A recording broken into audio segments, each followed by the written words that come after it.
Hello, eRank. Welcome to the Thursday Live with me, Pam, and her. Where are you? Here's Starla. If this is your first time, hello. Thank you so much for joining us. This is where we talk about all things eRank and all your Etsy related questions. So if you have anything you want to talk about, get it in the chat and we'll try and get to you. Yeah, we've already got a couple in there. My hair is very, yeah, of course, I knew that it was coming. I was just waiting to see who would say it first. Yes, my hair is very orange. This is way more orange than I was expecting, but after a couple washes, it'll be a little less orange. It looks cute and you'll get used to it. I'm Etsy. I'm the Etsy orange girl now. So our very first question, it came in very early. I'm not sure if Fiber Scientific Corporation is still here, but they'd asked, how can we improve sales and visits? And I want to start, especially for those who might be new here. Oh, I love the comment on screen. It looks so good. We're using new software, guys. Yeah, We're both learning as we go along. That looks so good. So here's the thing. What we all want is a perfectly boxed answer for big questions.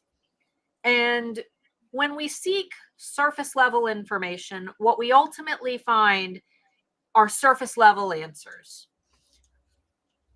I'm not a fan of answering questions that are like, how do I be successful? How do I improve my sales? Because there's not really an answer to that. And the sign of an expert in a field is someone who says, well, that depends.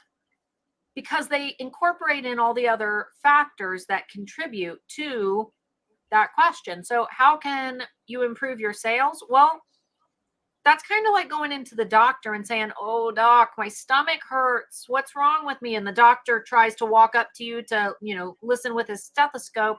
And you go, no, don't touch me. So there's no way to know, because we don't know what you sell. We don't know what your target audience is. We don't know if there's demand for your products. We don't know if your products are seasonal. We don't know how long you've been selling. We don't know what your photos look like. We don't know what your SEO looks like. I could go on and on and on. So instead, rather than saying, how can we improve our sales? The question would be to sit and try to do a little bit of self-analysis based on your competitors, based on trend research, based on keyword research, and find a starting point. If you look at your competitors and you see that their photos are better than yours, that might be your starting point. Okay, well, maybe it's my photos that are causing my lack of sales and visits. Maybe I need to learn more about product photography. If you know your photos are fantastic and you know that your products have demand, but maybe they're just not selling, well, maybe I need to do a little bit better keyword research. There are just so many ways to answer that question, and none of them are helpful to you. So when you have those more in-depth questions that point to a very, very specific direction, that's where Pam and I come in. And I think that that's really where we are able to actually assist you and guide you in the right direction. But right now, you're saying, I want to go to McDonald's. And we're like, okay, where are you? Where are you currently located? So we can direct you to McDonald's. And you're not giving any additional information as to where you actually are so that we can guide you to McDonald's. Yeah, these are the most common questions, and we totally understand why people ask them, but they're the most difficult to answer. It's so much better if you can tell us what the real problem is. I will say, though, what Starla kind of mentioned a bit there is sort of one of the steps that I look at. Is there's so many little buckets of things that are important for growing a shop. Your SEO, your product, your photography, your marketing skills, all of these different things. So look at them and decide to yourself where your weakness is. And the real bad news is the thing that you look at and you go, I don't want to work on that, is probably the thing you need to work on. And 90% of the people here, I bet you it's photography, because so often when you mention it, everyone switches off. But the thing that you go, oh, I hate doing that, is probably your most bang for the buck. The thing that you're worst at, if you dive in and work on that, spending 10 minutes on that is more likely to have more of an impact than spending, if you spend all day doing your social media marketing, spending an extra 10 minutes is not going to make much difference. If you sit down and watch a video, read a book, take a course on something you don't like so much, that'll probably do a little bit better. I hated SEO. I Sorry? hated it. I hated SEO. I used to, man, I remember the days when I would sit in front of my computer with 600 sticky notes all over everything. And then I realized it's not that hard. You can make it complicated, but it's not that complicated. I didn't hate it.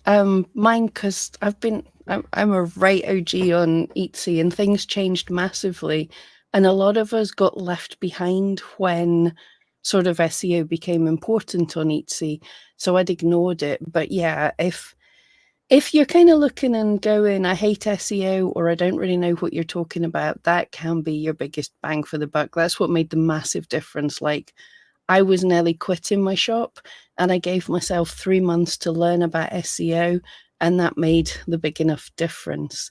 I know myself, the thing that I'm the worst at just now is social media. And I look at Starla, who's so wonderful at it, and I go like, I really have to get my finger out. What's And I funny is start though, and I'll do a month. I'm looking at other people and thinking, man, I suck at this. Why aren't I as good as these people? I think we'll never be happy, will we? No. It's always looking at others and thinking they're so good. And I get messages. I'm actually writing a video about this at the minute, because people are always messaging me going, how do you be more productive? How do you do it all? I don't even do half of it. and that's it. You look at other people and you think you're doing bad, and we're all pretending, really. We're all doing as good as we can. Exactly. All right. Amy had asked, oh, where'd you go, Amy? Hold on a minute. Okay. I've finally gotten to the point that I've tried so many content scheduling apps that I need to make a list in Notion to keep it all straight. What's your all's favorite? Metrical. By far, Metrical is my favorite, and I've tested all of them. I actually switched from Later to Metrical. The reason I like Metrical is you can attach pretty much every social media platform. I even have my LinkedIn attached to my Metrical.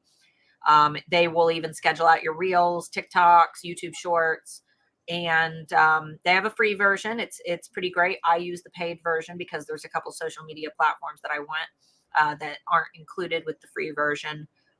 And it gives you advanced analytics. That way you can just sit and compare, your different social media platforms and what's performing well. So it's been life-changing, and I'm very, very happy with it. And I could kick myself for not switching from Later to Metrical sooner. That sounds like something I'm going to have to give a try. As I say, social media is not my forte. And at the minute, it's not really relevant for most people here, I don't think, unless you're making videos. But I'm using the feature in Opus Clips to schedule things just now. Yeah. Opus has been one of the best things. Pam turned me onto it. It's basically an AI tool where we can just pop in our YouTube videos, and it cuts them up for us and adds the captions, and they're just like ready to go for TikToks and Reels and YouTube Shorts. So if you're one of the individuals, maybe you do have a YouTube channel, or you have, maybe you are somebody who teaches, maybe you sell patterns, but you also have a YouTube channel where you teach people how to crochet or something. It's a pretty cool tool. It's definitely cool if you're doing any kind of talking videos, which places like TikTok are, if you're afraid of this, places like TikTok love people who just pick up a phone and talk about what their passion is. So you can talk about your shop. Some of the biggest Etsy shop TikTokers are people just going, hey, I made this. It's really cool. That you don't have to be flash there. That's true. All right. Larissa had asked in the Etsy competition column, what's the difference when the column is 40K red versus 40K green versus 40K yellow? I believe I'm trying to think. I don't know that I've often seen the exact same number with the same colors, but I believe there is a little bit of it's sort of comparative competition. So it will just mean if 40K amount of competition is yellow, that just means that kind of thing has less expected competition than other things. But I think we're probably going to have to ask Anthony this 100%. But basically, red in competition means it's high competition. Green in competition means it's low competition, and yellow or amber means it's somewhere in between. But neither of them are. Red doesn't mean don't touch, and green doesn't mean yes, this is perfect. They're just things to show you the difference. So yeah, I suppose if you had a load of search terms that were all really kind of low, then you'd want to see the highest of those ones more red, just to be able to say, okay, that one's different than that one. But yeah, I don't think I've ever seen a 40K competition in all three colors. Yeah, I went ahead and popped the question over to Anthony because I know he's online right now. I asked him if it's comparative because I've never personally noted that, but I don't pay attention to competition that much. So my industry is so niche that I'm not really spending too much time staring at my competition. But in the past, I've never noticed those any variance or that data being comparative. But we'll get an answer from him directly. I'm sure he'll respond before we end stream. Emma had said, but there are so many experts who guarantee they have the secret to guaranteeing sales. You don't have the secret? Yes, and you just pay them $10,000 a month and they'll share that secret. And if you don't get loads of sales, it's because you've not been following them properly or something. Exactly. Even in my own course, that's like one of the big things that I say is like, I do not teach success secrets. I teach human psychology that literally anybody could read a bunch of psychology books and figure it out. I have just articulated it in a way that corresponds directly with Etsy shop marketing, which anybody could do. It's just going to take you a lot more time, whereas I've already done all that for you. Anybody who says that they've got some magic success button and you're paying for their success secrets. Yeah. I am being a little unfair because I know I definitely have, and I bet you Starla has some videos where we say, here's the secret. And we say that because people want the secret and we need to make titles that people will click on, unfortunately. So if you've got people who say, here's the secret, and then teach you that there is no secret, but here's some ideas for how you can improve things, then they've said, here's the secret. It's ethical clickbait. We want you to watch what we're saying. We want to be able to teach you the thing, but so many people will dive on and watch the videos going, how to do this one thing and get sales fast. And you're just like, please, can you stop watching those videos? I would love to be able to release videos and say, this is how you do SEO, and 10,000 people watch it, but no, you have to say, here is the secret trick to wonderful SEO that's going to get you millions of sales. And then you sit them down and show them the real boring truth of the world. Exactly. Or this secret sales tactic will get you unlimited Etsy traffic. And it's just like, use long tail keywords. Yeah. Anyway, Pam from the chat, kitty cat Pam. I'll say kitty cat Pam since your profile picture is a kitty. When doing a comparison with other businesses, what is the estimated conversion rate? I mean, the estimated conversion rate is our estimation of their conversion rate. I mean, if I'm missing something. Yes, if you mean other businesses on Etsy, it's an estimate. We say it's an estimate because, well, the conversion rate, first of all, for anyone that doesn't know, is the percent of people who click on an item who then go on and purchase it. It's an estimate because that data doesn't come from Etsy. So we use the data that we have, and the guys behind the scenes have worked out some clever little formulas to do the best. We've checked it and it's the best, but it's only an estimate and it's not going to be 100% right for everybody. So it's an estimate. Yeah. So Larissa, are you still here? We got a response back from Anthony. He said that he's never seen that before and that 40K should be the same color. But if you're seeing that on your end, can you please get a screenshot of it and send that to our live chat support in the bottom right-hand corner of your eRank screen. And then maybe just let us know in the chat when you've done that. And he can look more into it. Cool. Thank you. Let us know. You could probably let us know what keyword you were searching for too, and we can check it on our end to see if it matches up on our screens. Okay. So Marie, I know that you and Amanda were talking about it, but I figured that it's important to note your question because Amanda is correct. Marie had asked, what are your views on song lyric based art? I know most songs are copyrighted, but so many people still sell online. I only want to use one sentence of a whole song. Would it be a risk? Absolutely. Here's the thing. A lot of people also do hardcore drugs in their basement. A lot of people break traffic laws. A lot of people kidnap dogs out of people's backyards. It doesn't make it legal. It doesn't make it okay. And it doesn't mean that they won't be caught. Every time you violate someone's intellectual property, you run the risk of not just getting your shop shut down, but getting sued by that person because it is well within their rights to do so. So is it worth the risk? Absolutely not. Always double check. And if you want to, dive into something that is okay to use, check out the public domain. The Great Gatsby. I know that that's not a song, but the book, The Great Gatsby, just went into the public domain. So there's lots of fun that you could have with themes like that.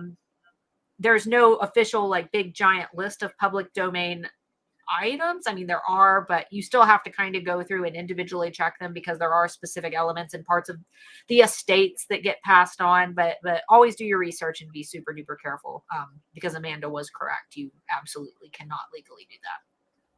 Yeah, I think we've had a whole lot of new people joining us, so it really does bear repeating again and again to everybody because so many people make this mistake on Etsy.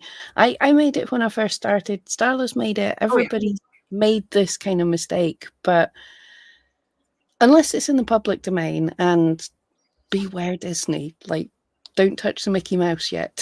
But unless it's in the public domain, if you didn't create it, and that doesn't mean draw it, copy someone else's drawing or something, but if you didn't think it up, it's a phrase from a song, it's a image or something, or a character or anything like that. If you didn't invent it, you can't use it without permission.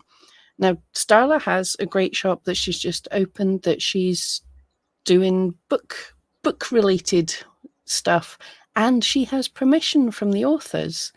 And so, yeah, you can't just put the lyrics up, put words from a book, put images, characters. But if you have permission, which you're probably not going to get from most songs, most big songs that people would recognize. So, yeah, yes, there's a whole lot of people selling this kind of thing online, and every year there's a whole lot of people get sued. There was a big case just at the end of last year. I can't remember who it was, but someone didn't notice they were getting sued and accidentally, it was something like $250,000 they were being sued for.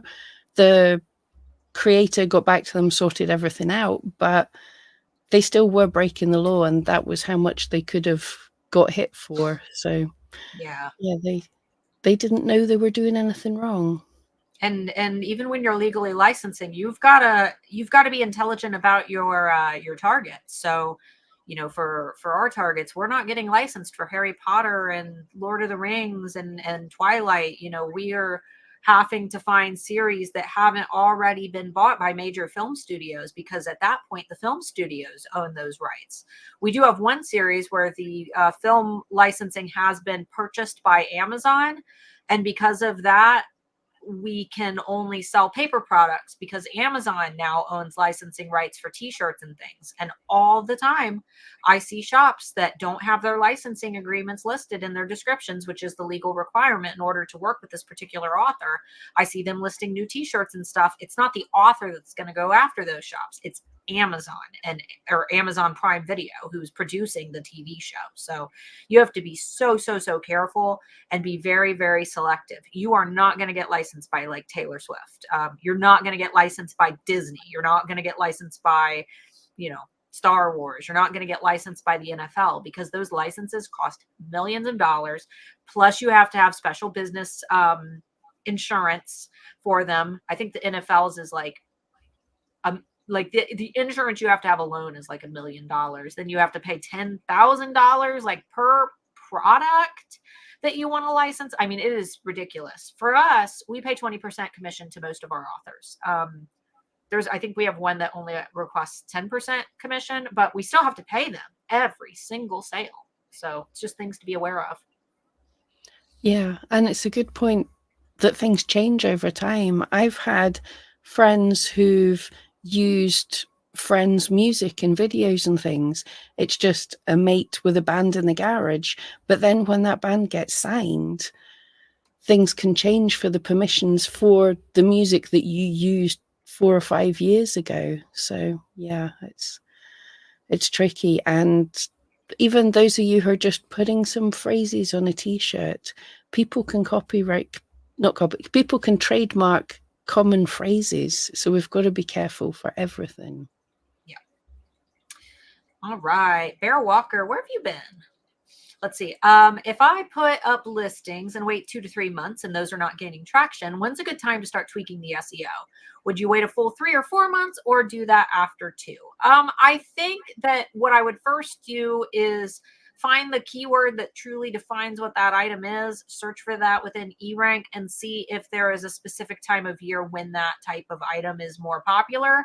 And, because if you're selling snowman mugs right now, they're probably doing bad, but they should be doing bad because most people aren't buying snowman mugs right now. They're getting ready for spring and Mother's Day and Easter and, So I would first check to make sure it's not a seasonality issue. If the listings have been sitting for 3 months though, and they've had no traction at all, I wouldn't necessarily start with my SEO. I might start with my photos first and foremost. And even if your photos are good photos don't necessarily mean clickable photos. For example, print-on-demand providers give you really, really great mock-ups. They look super professional. They are so common and overused and corporate looking that customers just don't click on them the way that we would hope that they would. So even though they look nice, by definition, they look good, they don't look good to customers. So I would start there. And then if you're still not seeing traction and it's not a seasonality issue, I would work on those listings SEO one by one and run slow, small experiments. Don't go in and change everything all at once because then you won't know what exactly worked. Yeah. It also depends how busy your shop is. If your shop as a whole is getting 1 to 2 views a day and maybe 1 sale a month or something, it's probably going to take a wee while for you to see if anything you've done has actually done any good. So for a slower shop in a smaller niche, you might have to wait a while to just get enough data to know what's going on. So it's really easy to think, oh, I've just got to do this one thing, get this one thing totally right, and suddenly I'm going to go from no sales to 400 sales a day. And occasionally that happens, but for most of us, it's more like a snowballing, a compounding effect that your listing's doing okay. It's getting Etsy's showing it where it thinks it should get shown, but there's not a massive amount of people there because you've got a smaller shop. And then over time, if a couple of people click on it and a few people buy it, Etsy will start showing it to broader and broader and broader. So yes, if it's getting no views at all, then something's wrong there. Could be the pictures, could be the keywords, could be the time of year, could be the product, could be a million and one things.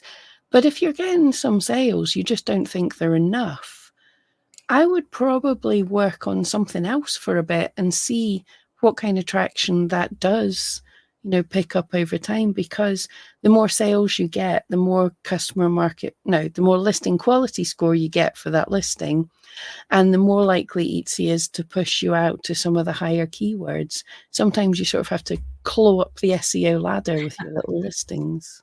Yeah, that's why I don't really look at competition very. I mean, I do.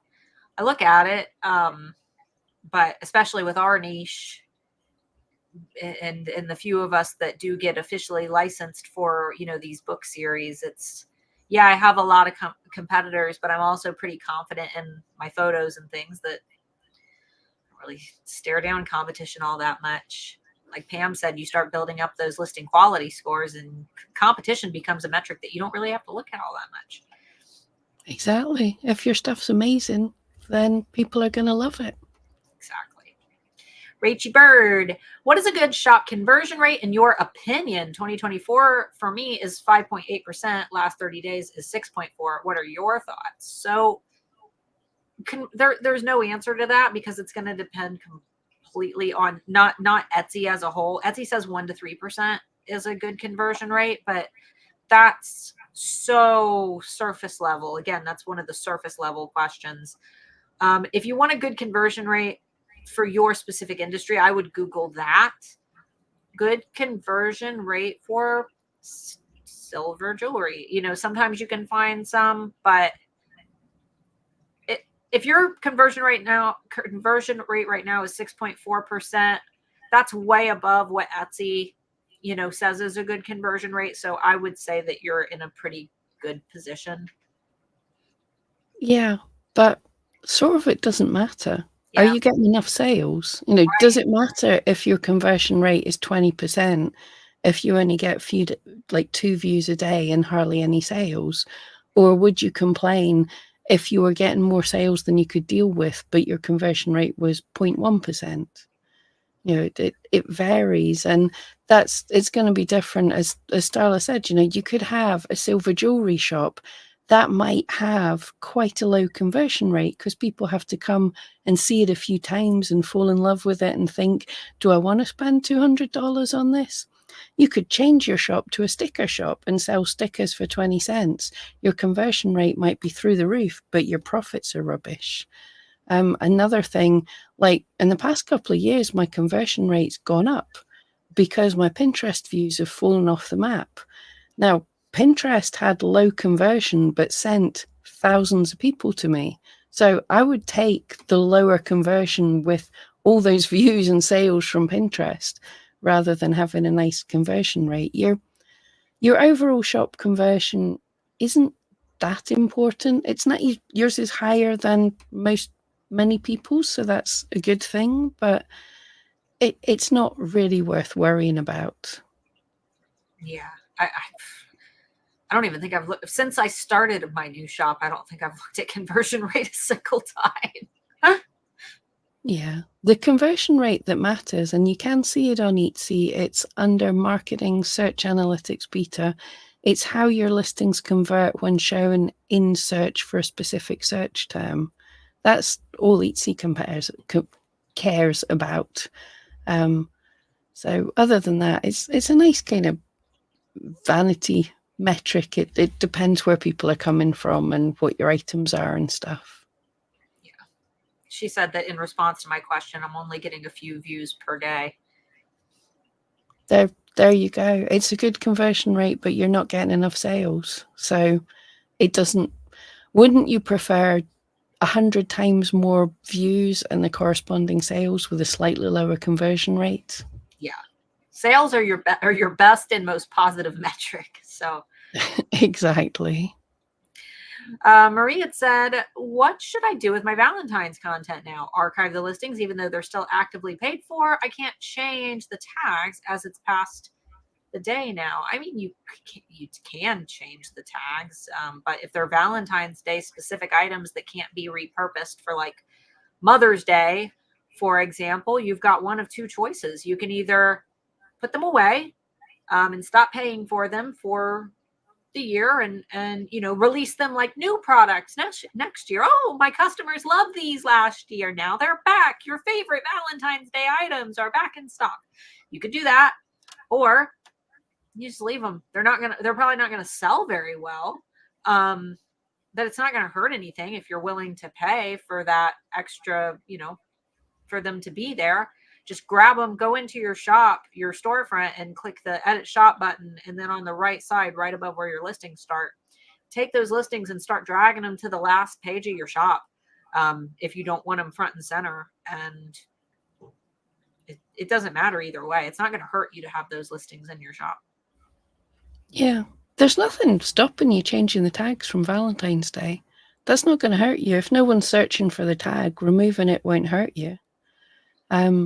And unless it specifically says Valentine, if you're a card shop that sells cards that specifically say Valentine's Day, but if it's a cute t-shirt with a heart on it, gift for loved one, love gift, trinket of love, all those kind of things. People still buy gifts for their loved ones that aren't Valentine's Day. So yeah, it's 20 cents, but it doesn't hurt your shop to have listings up that no one is looking at, because no one's looking at them. It doesn't send any signals to Etsy. So yeah, I wouldn't worry about it.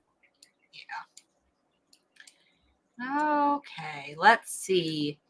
Sophie, how come when I find a niche in wall art, example, Blue Ridge Mountains, which has a highest search rate and low competition, the #1 ranking listing on eRank has no sales? How does that ranking work?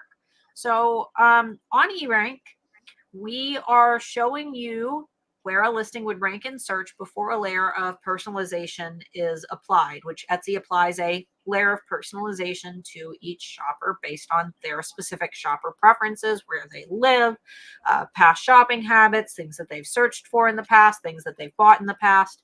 For example, if I only buy blue items on Etsy, and Etsy notices that I buy lots of blue things, and I search for wall art on Etsy, Etsy's more likely to recommend blue wall art to me because they know that Starla likes blue things. Even if I didn't necessarily specify that I like blue things in that search, Etsy might be more likely to recommend blue things to me.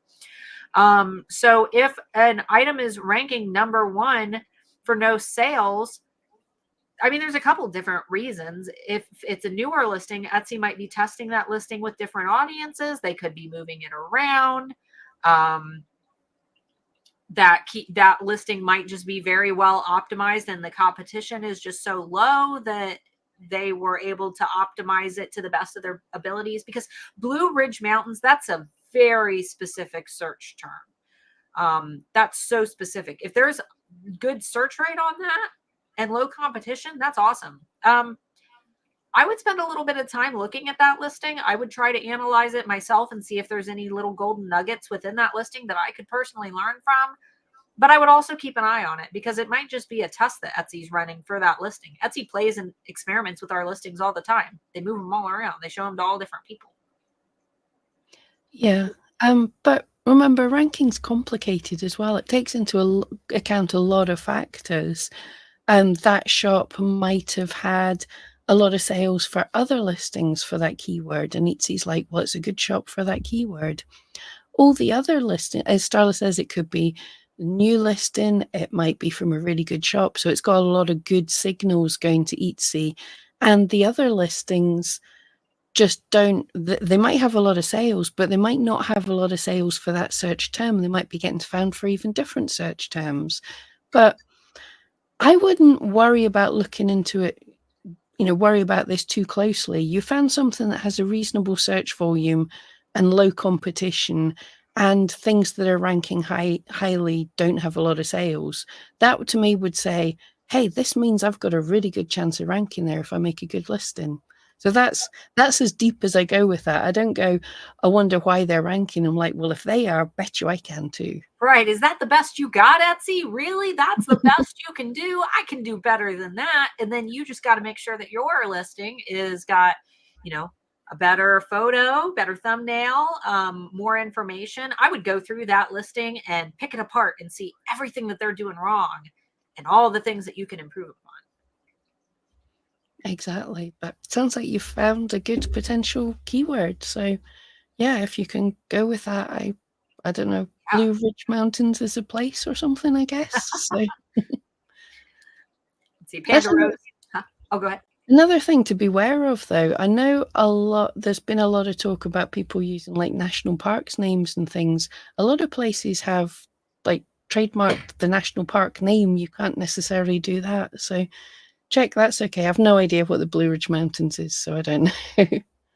Yeah, I was going to say, I don't think that you can trademark actual mountains. Like if you had like national park at the end, it would be different, but I don't think that you can like trademark the Great Smoky Mountains or the Poconos or, so.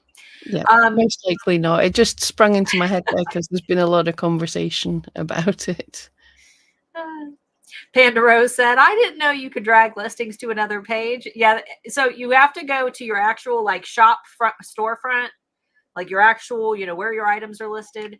And on your banner, there will be a button on the left side that says edit shop. And then once you're in that editing mode, right before your listings start, on the right-hand side, right above your listings, there will be a rearrange button.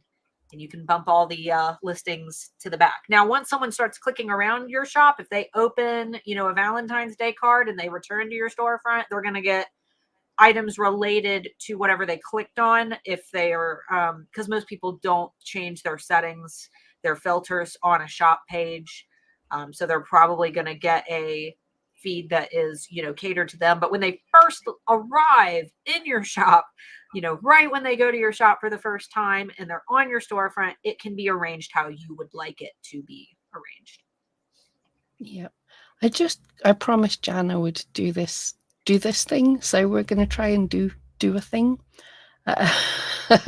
This probably won't work, but there we go, it did work. So Jan asked me to remind you, if you all haven't noticed already, to check out the eRank blog, because we have got all the new keyword trends. So the most searched items on Amazon for January, that's all the keywords. Australia's top searched keywords, Canada's, the UK's, all these wonderful keyword reports that Jan does every month.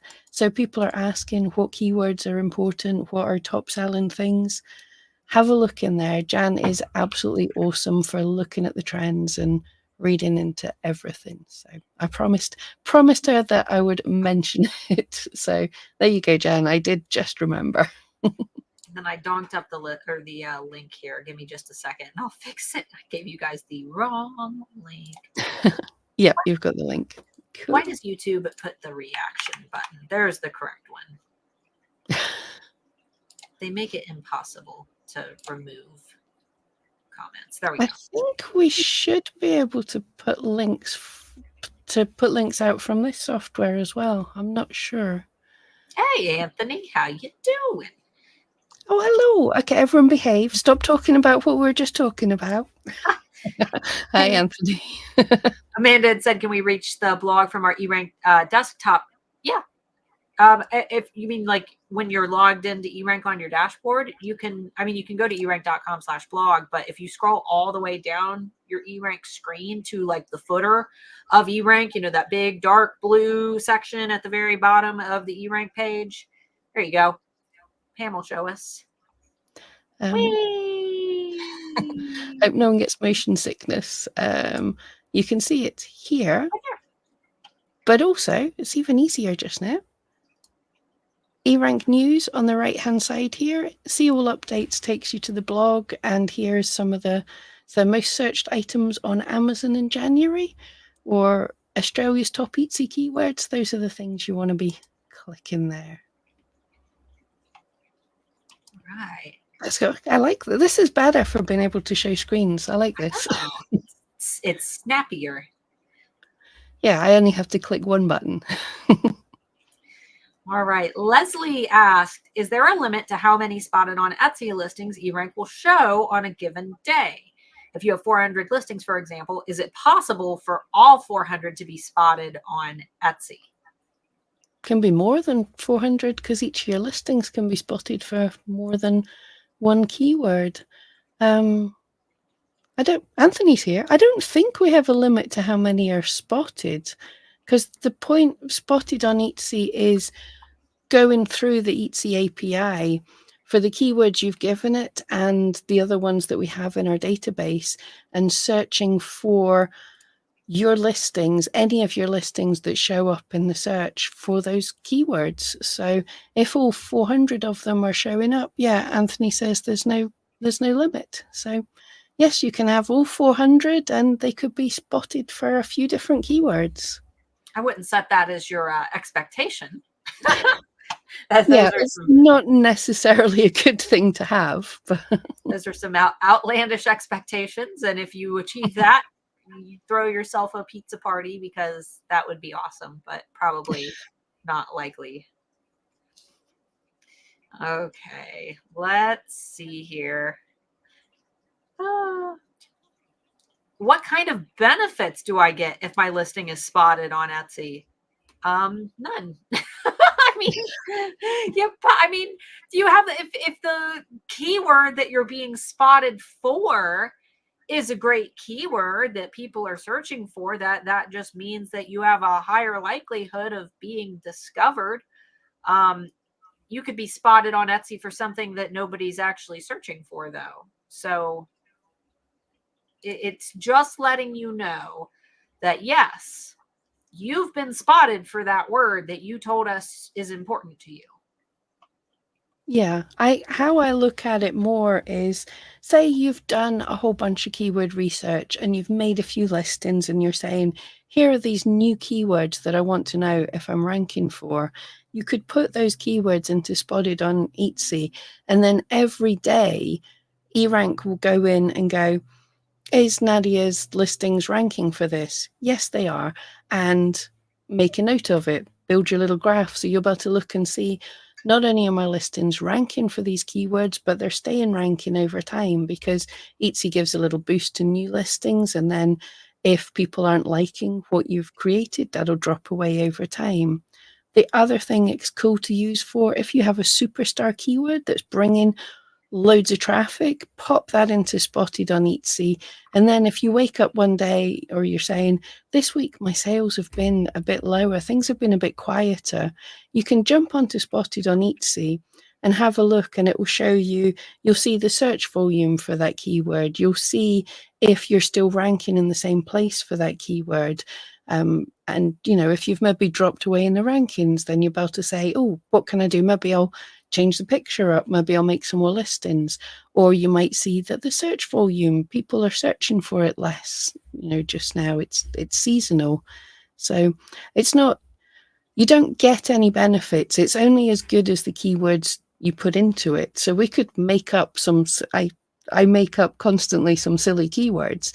You can put them in and eRank will go, yep, we see that on Etsy because there's nobody else in the world using that keyword, but nobody's searching for it, so it doesn't matter.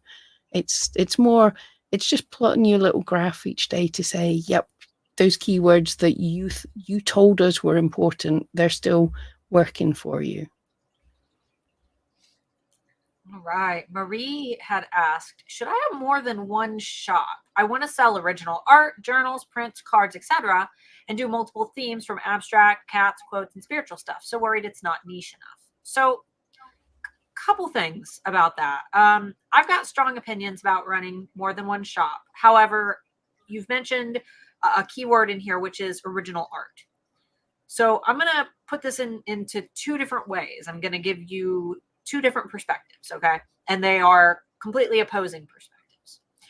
Perspective number one is that if your art is cohesive and the themes don't directly butt heads with each other, like, for example, if you make, I don't know, Christian art and Buddhist art, okay, those kind of bump heads a little bit. You know, if you're in the US and you're making Republican art and Democratic art, okay, those kind of bump heads a little bit, you know. So as long as they don't bump heads and they kind of fit together, The second question is there a cohesive style? For example, Thomas Kincaid, he painted a lot of different scenes. He painted forest scenes, he painted house scenes, he painted lots of different scenes, but the consistent style was his use of light within his artwork, and it tied all of those things together in a very uniform way that made it all fit together. And it wasn't necessarily what he was painting that was important, but it was the style that tied those things together, and he represented himself as an artist. So there's that perspective.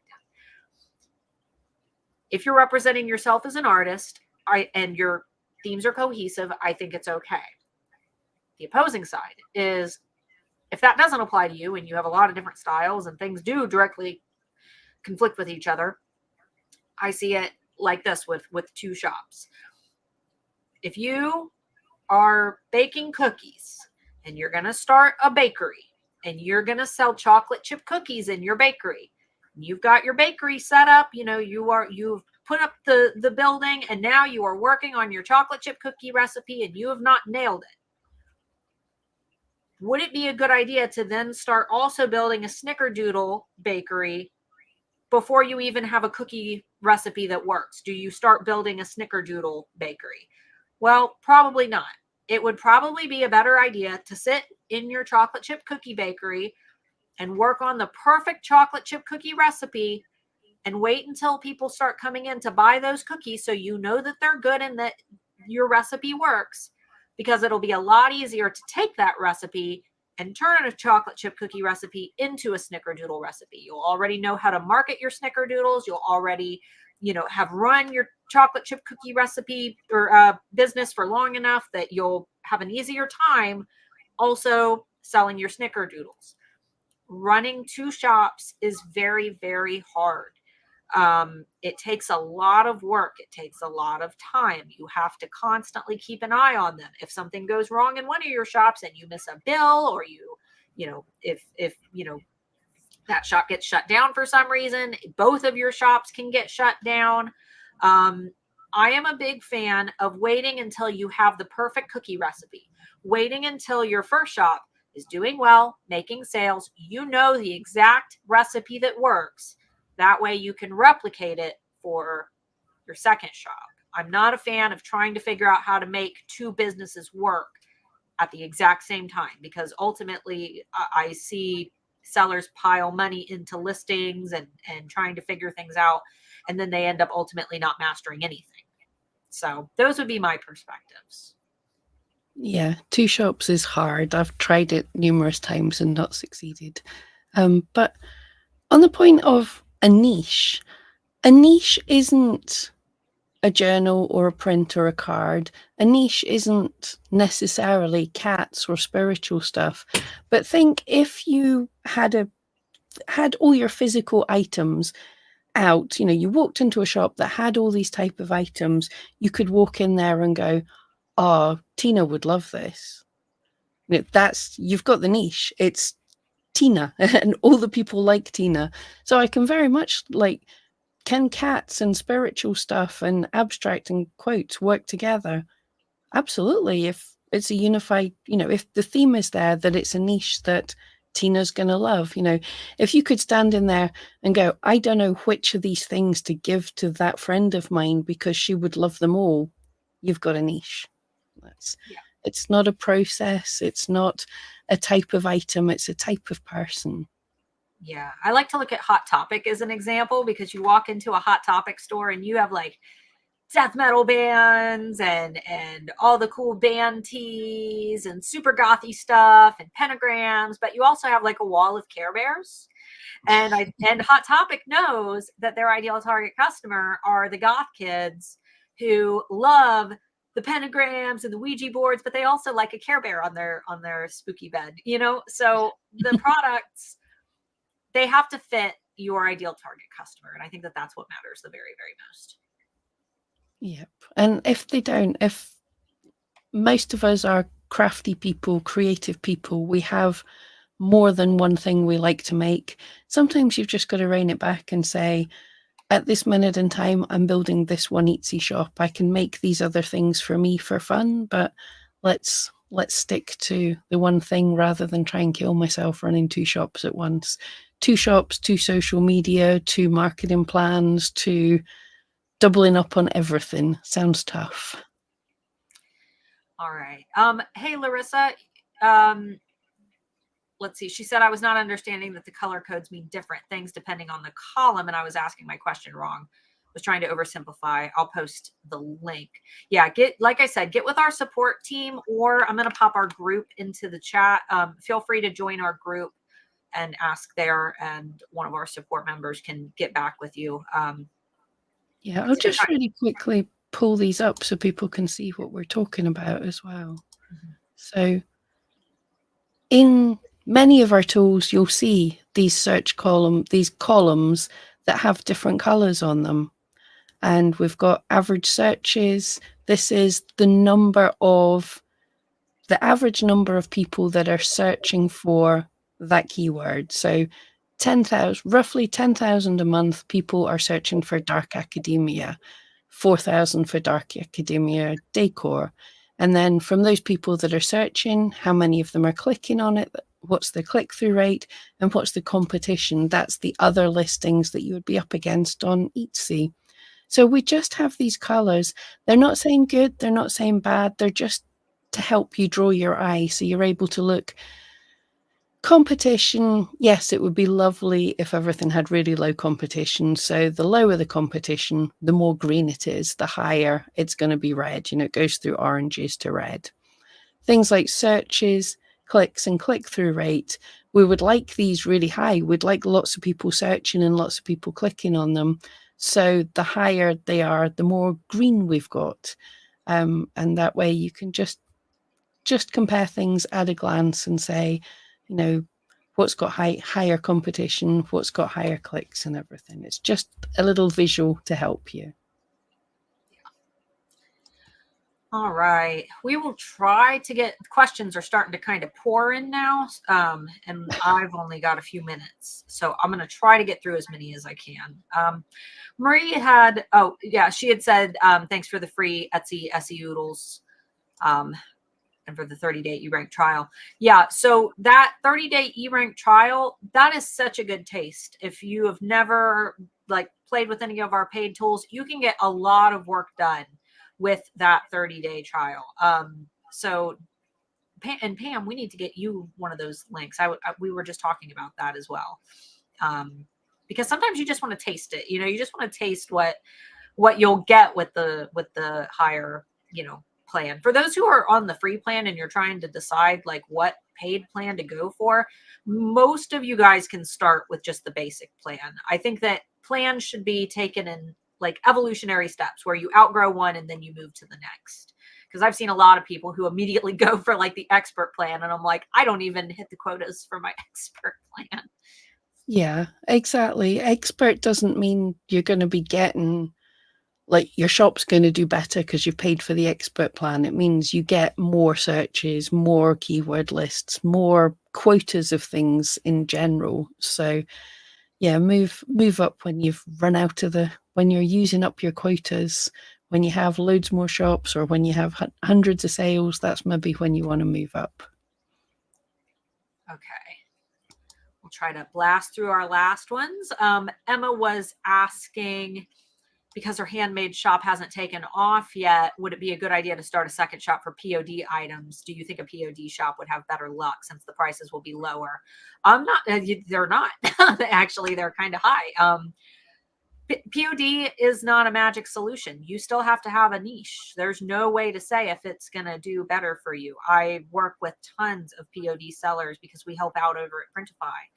And I work with just as many POD sellers who are wondering why their items aren't selling. So it's all the exact same struggles. The main thing that you have to have is that in-demand niche. But you still have to have every other, element of a successful shop, good photos. And unfortunately, it gets expensive because if you want those good photos, a lot of the times you got to take them yourself. If you don't want to use the mock-ups that they provide, you've got to order samples. My most recent sample haul for my shop was over $400. It's tax deductible, but it's not a magic solution. So just be aware of the challenges that come with POD because there's just as many. Yeah. Couple of things. I see new shops all the time. I'm dealing with new shops all the time, and by by far the highest number of the type of new shop that's coming out on Etsy all the time is print on demand. That if people go, "Oh, I'm in jewelry, it's saturated." No, like nothing's saturated, but if anything was, it's print on demand. There's plenty of it, so don't expect that's going to be a rush in thing. If your handmade is beautiful art or something, or cute art, you have a really specific niche of items that you can easily add to print on demand type stuff, it might be a nice addition to have, but it's not going to be easier. And prices, like racing to the bottom for price, isn't necessarily the way to go. Having great stuff that people want to buy is the way to go. And handmade, I, handmade is far more likely to be a great item than people want to buy than a t-shirt that they can buy from anyone else. Yeah, my POD shop, we're in a very, very specific niche. We've done everything the right way. We've gone through licensing for authors to make officially licensed merchandise for their book series. We've got 75 sales. And we've been open since It's really September. good. Yeah, and those are great numbers, but that's with a very, very specific niche, a lot of work, and the profit margins haven't been, astronomical, because we also pay a commission to our authors that we work with. So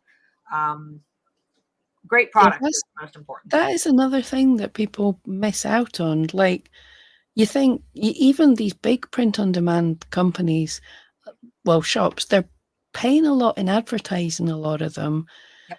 The print on demand company takes a pretty big cut. Oh yeah. If they want to do well, they've got like, they're either ordering tons of their items, or they're ordering tons and paying photographers and things, their margin probably isn't that great. So yeah, unless like Starla, I had a really great niche, I wouldn't be racing for print on demand, because it's going to be like treble the work for the same amount of money, really. Exactly. All right. Leslie had said, I use eRank for analysis and research, but is Everbee a different tool or similar enough that I only need one of them? So ultimately, when it comes to any of our competitors, obviously we can't speak on behalf of them because we are not them. we work at eRank. But when it comes to SEO and assorted SEO tools, they all essentially do something similar. None of us get our search data directly from Etsy. Etsy doesn't give out how many people are searching for specific keywords. So the main difference between us and our competitors is that we get our data from different sources. I can't speak on behalf of any other services, but what we can say about eRank is that we are the most popular Etsy SEO tool. We're an approved Etsy integration, which means if you go to your Etsy, shop dashboard on the back end, and you click on the integrations tab, you'll see us listed there, which, hopefully means that Etsy trusts us and likes us. We get our tools. If we ever have a question about a tool that we want to create, we always make sure that we're following Etsy's rules and asking their permission and making sure that everything we do is good with them. And the data that we get, we get so much of it. And a lot of the times we get questions like, well, I compared, my eRank search volumes to this other tool and they don't match up. Well, of course not. They're not going to match up because our data panels are different than their data panels. But it's, as Pam always says, it's the same way that TV ratings are collected, when there were Nielsen families. Are there still Nielsen families? Is that a thing anymore? I guess it must be. Yeah, because TV ratings exist, so I would think. But Yeah. Same concept, where we have, millions and millions of people who have opted to have their data used for research purposes. And that's where we obtain that data. And Anthony makes it a point to only work with very, very trustworthy data collectors who are doing so in a way that is ethical and not, there's always those weird, creepy companies that collect data without permission. And we don't work with companies like that. So that's what we can say. But essentially, yes, most SEO tools are going to do the same thing. we have the biggest user base. We have fantastic data, and you guys can see for yourself. And we have more tools, and we're more affordable. Those are also things to remember, is that our plans are way cheaper than anybody else's, and we have so many more tools than everybody else does. Well, I can't talk for any other tools, because way before I started working for eRank, I was using eRank, and I didn't need to go and look for any other tools, because if there's something else I want eRank to do, I drop Anthony an email.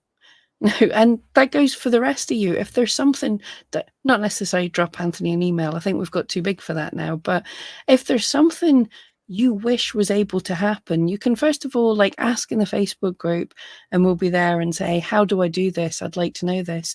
And if it's not something our tools can do and it's ethical and possible, it's very likely that we'll change a tool to be able to do that. Exactly.